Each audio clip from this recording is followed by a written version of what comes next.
ministre bi mooy Mbaye Xadaa Basir production tëgg ko combat bi war a am le 21 décembre donc mu ngi noonu Alaaji Seye maa ngi lay ziar bu baax a baax.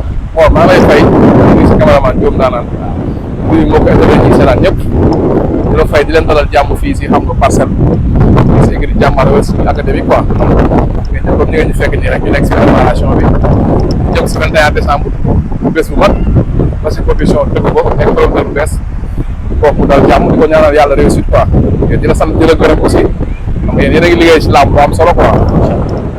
waaw ata gars yi mu ngi doon képp ku bëgg a seetaan nag mën nga dem si naataange lamb si seen YouTube ki nga xam ne mooy Diop Ndaanaan war kasa lamb aussi sama seen YouTube mu ngi noonu mais Alaaji Diop Seye maanaam préparation combat bi depuis combat bi taxaw ba léegi gars yi gisatuñ la donc man mi sax jéem naa def ay cherche pour jéem ñu gisee mais pour gars yi amoon ci ab si xawoon na jafe waaw lan la woon loolu si diggante bi waaw loolu du dara xam nga comme dañoo jugoon si benn compétition nekkoon ci classe xam nga xam mu demee saison bi tëj moo waroon ñu dem def benn hivernal bu ndaw ñëwaat looloo taxoon rek mais si entraînement rek lañ nekkoon quoi. macha allah yaa ngi woon ci entraînement yi. waaw mais sa adversaire xam nga jamono ya passé invité woon nañu ko si live bi. mais mu ngi doon yëkkati ay kàddu teg ko ci sa kaw li mu ci wax nag.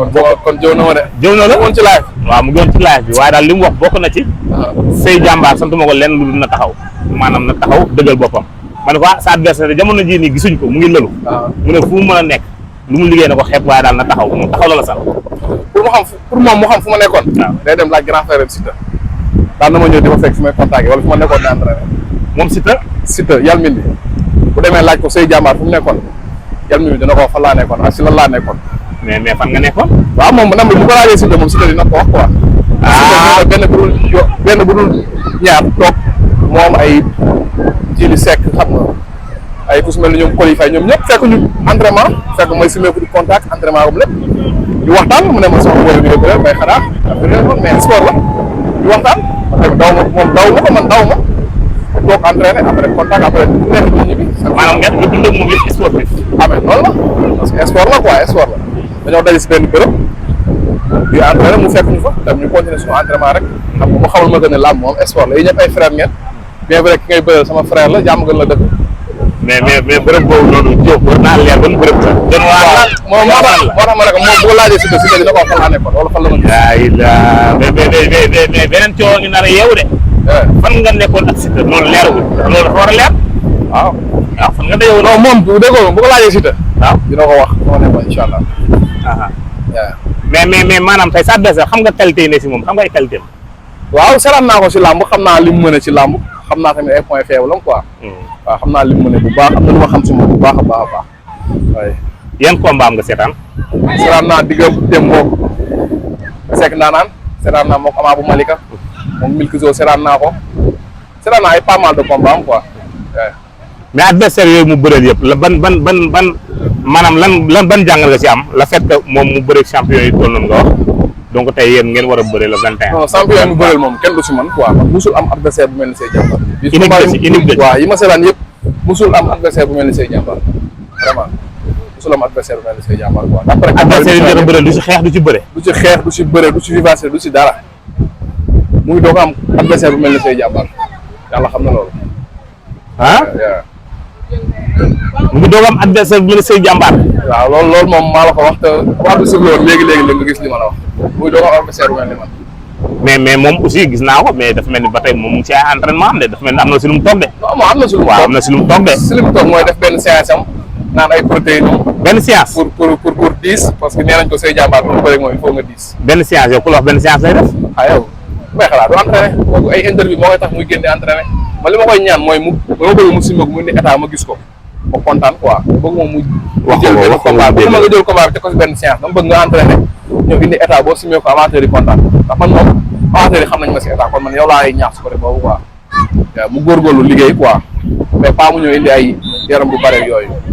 combat bi mu xaar mën nañ ci xaar xeex maanaam su ko def xeex moom loolu moom sakkanalal sa batterie man kuy bëri man di nga xeex ak koo mën fi doon xeex bon sakkanalal sa xeex ngi di tijjee par force. non man moom laa tijjee su ma xeexal di nga xeex incha allah. mais moom bokk na ci ay qualité am maanaam mbër bu ñëw pour duma ko. donc day juyaloo ak yow dem seet si jàppante bëri.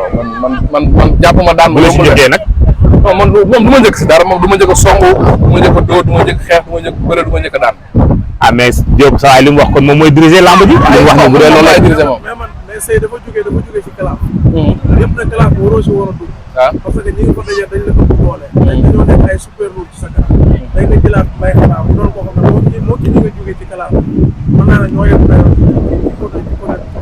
ci côté doole. waaw est-ce que ko doon xalaat non non may xalaat ñi nekkoon ci classe bi ñoo ko ëpp doole may xalaat tey boo contacté woon bu mu dugg ci classe moom man gëm naa ne ñi ma dugg non non du dugg ñi ma bëri ci classe ñoo ko ëpp doole te ñoo ko mën te moom man gëm naa mais est-ce que gëjoo gis Mbaye Khada kañ ngeen gëj a gis. non man soxla ma koo gis sax si man kii soxla ma sax di gis sama adversaire wala yooyu man si li ma sama bopp laay focus man xam naa ne ñu am doole boobu doole Franc ñu am doole boobu doole ay Pedro adversaire yi ma am fii nii ay Mbacké Faye ay Talfa Doro Sow gars yi fa nekk ñu am doole boobu leen doole.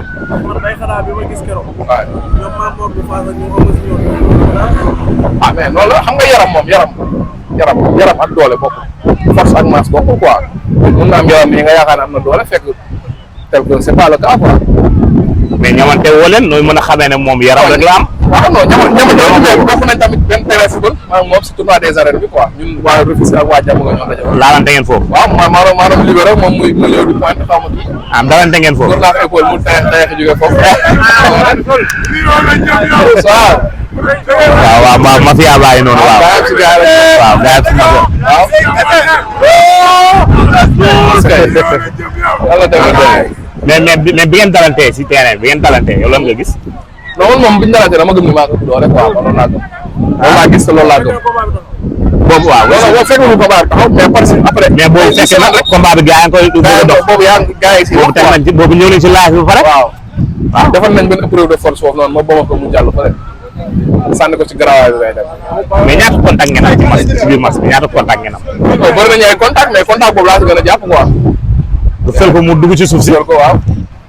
def nga kay mu daam si gazon bi. mais di. le deuxième combat yi kala ngay bëre maa moor bu faasa. gaa yi ne da nga doon Modou Lo ko waaw ngeen boobu indi istilu Modou Lo bi. waaw Modou Lo sax Modou Lo sama papa la maa ngi ko nuyu def message mais combat boobu noonu dafa bokkoon si journée bi nga xam ne nii si la ñu wàcc heure bi boobu adéquat mu woon maanaam nan mu woon heure bi ba ñun dafa bi ñuy dugg si ak bi ñuy woo dafa gaaw trop. ak ki nga xam ne mooy Mamadou Fall dañ ciy ñëw comme ni ko Diop waxee sànq ñu bari ci commentaire yi ne Sey Jàmbaar loolu Modou Lo loolu donc foofu nee nga cumbukaay bi nga xamante ne seen moom nga indi woon waroon ko def donc gars yi échappé quoi dafay sa parce que problème mu temps la quoi voilà donc léegi yow tey maanaam programme entraînement bi parce que tey nee nga da nga génnoon donc fi nga génnoon dem fa lan la woon da nga doon physique wala foofu da nga fa doon nekk di contact wala lan la waaw foofu moom doon naa ko def lépp doon naa ko physique doon naa ko boxe daal laa ko deful woon boxe doon naa ko contact doon naa ko chargé doon naa ko def lépp ma ñëw fii aussi ñu continuer quoi semaine bii nii laa ñëw semaine bii nga ñëw commencé say lan contact waaw non àggali contact parce que fekk na dama doon contact quoi waaye léegi kon boxe bi tamit fi nga koy fini fi ngay defee fi ngay fi laa commencé boxe bi boxe sax daanaka am na lu ma si xaw ma tuuti mais damay yeewaat loxo yi rek incha allah damay commencé ñaata séance non 2 séances rek laay def moom vraiment 2 séances matin soir kese matinal bi saaw ngoon gi matinal bi salle wala din bon écrit bi mais parfois boo déggee li tax ñu naan gars yi 3 séances parfois nga jóge si écrit bi nii rek boo ñibbi jaar fi ngay boxe nga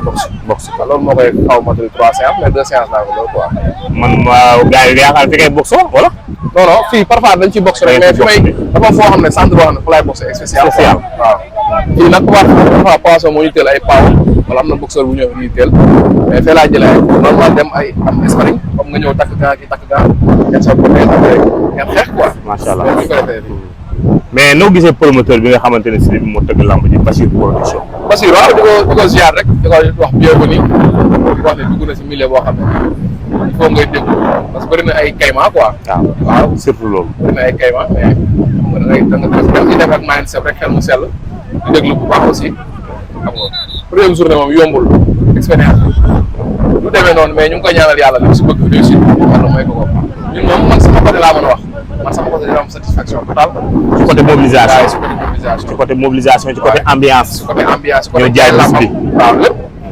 parce que loolu lañ ko mënul quoi ci mois de décembre bi ngeen war a def seen face waaw mais avant ça aussi am na lii kamay interview ñu war a def ak yenn journalistes et tout waaw bu ñu leen tëjee suñuy porte xam nga bu ñu bëgg a jël rek aussi boo jaaree si promoteur amuñu si problème parce que nit ki yëkkati ay millions jox la ko depuis saison bi teg te bi mu la koy jox boobu amagul sa licence bu yëkkati ay millions jox la ko bu dee ba bés yi waaye ñëw rek war nga ko jàppale si côté promotion lamb ji xam nga bu lamb ji billet bu génnee nga jël ay billets yu bëri man moom ku ma xam sax xam nga si mobilisation wàccoo leen loo leen di wax naka lañ préparé lamb ji. waaw di leen nuyu rek di nuyu sama nijaay ma jaay xam nga bu baax di wax leen nañ wax ñoom ñëpp ñoom sax ñoom pare nañ man du leen woo di woo waa Parcelles ñëpp di sant aussi waa Niodior bu baax Niodior bu fayal maa leen di sant bu baax a baax a baax xam nga di nuyu sama frère Big Thier waaw Niodior waaw moo ko moom Big Thier nuyu sama maman Diagne nag ñoom fayal maa ngi nuyu ñëpp ñoom Lamine ak waa kër gi yëpp quoi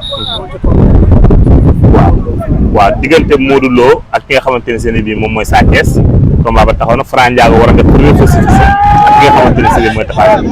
waaw yooyu combat yi jàll moo gën a métti sax Modou Lo Sa Thiès moom ñun am nañ si yaqin bu baax a baax que ni Modou Lo moo mën aller ak retour quoi. Sa Thiès buñ bëree moom Franc moom waxu may waxal sax day jël taxaw. non mais Franc chaque fois li may wax si live bi moom la kii di wax keroog loolu la Ibou laay wax da ngeen di jox Franc victoire te bëreegul. non dañoo xam ki ñu nekkal xam li mu mën xam li mu capable moo am lu ñu wan tamit ñu teg suñu bët loolu la tax ñuy waxee noonu te moom aussi moo ñuy confirmer loolu chaque jour. moo tax am mais c'est vrai que mën na leen confirmer loolu mais adversaire bu mel ni Tapha Tine tey Franc mu ngi koy doog a am souvent nga wax ko nag ñu la Eumeu Sène la Eumeu Sène waxoon ngeen ko. wax nañ ko si Eumeu Sène wax nañ ko Ama Baldé nee nañ adversaire bu mel ni Ama mosu leen ko am. waaw mais Tapha Tine ci géant bi.